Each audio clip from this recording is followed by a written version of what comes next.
آقا علیہ السلام فرماتے ہیں بے شک اللہ پاک نے زمین و آسمان بنانے کے بعد سور کو بنایا اور حضرت اسرافیل علیہ السلام کو عطا فرما دیا. ہم نے یہ بچپن سے سنا ہے کہ حضرت اسرافیل سور پھونکیں گے. آج ڈیٹیل میں سن لو وہ سور ہے کیا. حضرت اسرافیل سور کو اپنے منہ میں لیے ہوئے ہیں اور عرش الہی کی طرف دیکھ رہے ہیں اور انتظار میں ہیں کہ سور پھونکنے کا کب حکم دیا جاتا ہے. یا رسول اللہ صلی اللہ علیہ وسلم یہ سور ہے کیا؟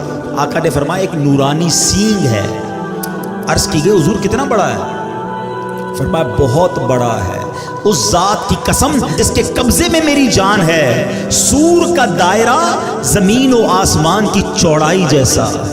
اور حضرت اسرافیل کو اللہ کریم 3 بار سور پھونکنے کا حکم فرمائے گا. اور اب سنو کیا ہوگا. آقا فرماتے ہیں اللہ پاک حضرت اسرافیل کو جب پہلی بار سور پھونکنے کا حکم دے گا نا اس کو فرمائے گا گھبراہٹ کی پھونک مارو. حضرت اسرافیل علیہ السلام پھونک ماریں گے. اب جب اس کی ہولناک آواز آئے گی نا تو زمین و آسمان والے گھبرا اٹھیں گے. اللہ پاک کے حکم سے حضرت اسرافیل اس آواز کو اس پھونک کو اور لمبا کریں گے. اب اس کی ہولناکی سے پہاڑ ہلنے لگیں گے. بادل چلتے ہیں ایسے پہاڑ چلنے لگیں گے. ریزہ ریزہ ہو جائیں گے. شدید زلزلہ طاری ہو جائے گا. جیسا کہ اللہ پاک فرماتا ہے جس دن تھر تھرانے والی تھر تھر آئے گی اس کے پیچھے آئے گی پیچھے آنے والی دل اس دن خوف زدہ ہو جائیں گے. ایک جگہ نہیں قرآن میں جگہ جگہ قیامت کی منظر کشی کی گئی ہے. قیامت کا حال بیان کیا گیا ہے. نبی پاک علیہ السلام نے مزید فرمایا کہ اس وقت زمین سمندر میں پھنسی ہوئی اس کشتی کی طرح ہوگی جسے سمندر کے تھپیڑے لگتے ہیں. کشتی کے سوار کبھی اوندھے گرتے ہیں. اس وقت دودھ پلانے والیاں دودھ پیتے بچوں کو بھول جائیں گی. حمل والیوں کے حمل گر جائیں گے. بچے دہشت کے سبب بوڑھے ہو جائیں گے. شیطان زمین کے کناروں کی طرف بھاگیں گے. فرشتے مار کے انہیں پھر زمین کی طرف ڈال دیں گے. عجب بحران ہوگا. لوگ ادھر سے ادھر بھاگ رہے ہوں گے. ایک دوسرے کو پکار رہے ہوں گے. ابھی لوگ اسی حال میں ہوں گے کہ زمین پھٹ جائے گی.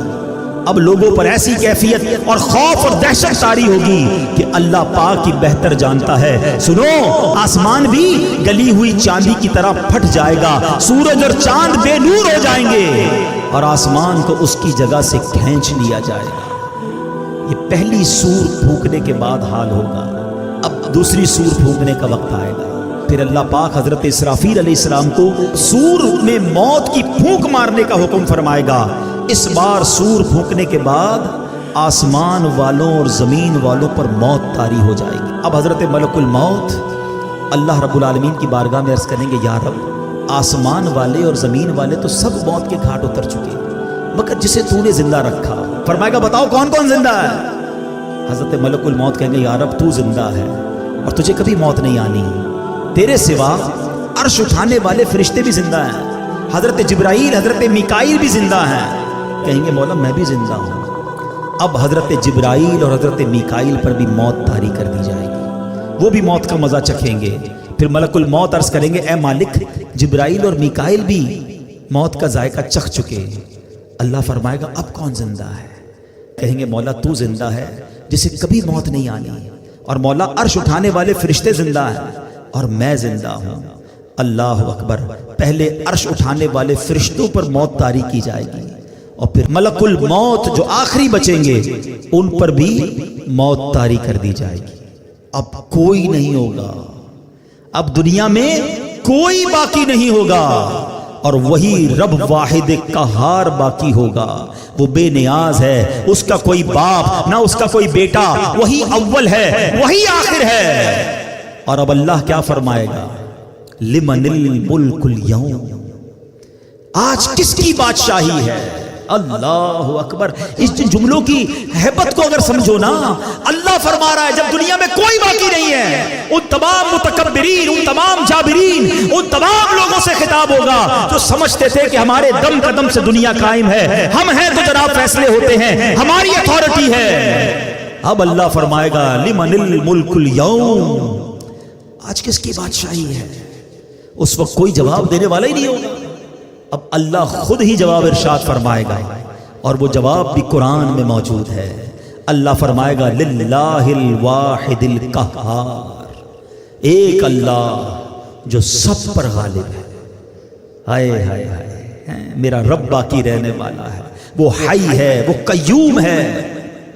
پھر فرمایا میرے آقا نے زمین اور آسمان کو یوں لپیٹ لیا جائے گا جیسے کاغذ لپیٹتے ہیں، پھر اس زمین کی جگہ کوئی اور زمین بچھا دی جائے گی، آسمان کی جگہ اور آسمان بنا دیا جائے گا۔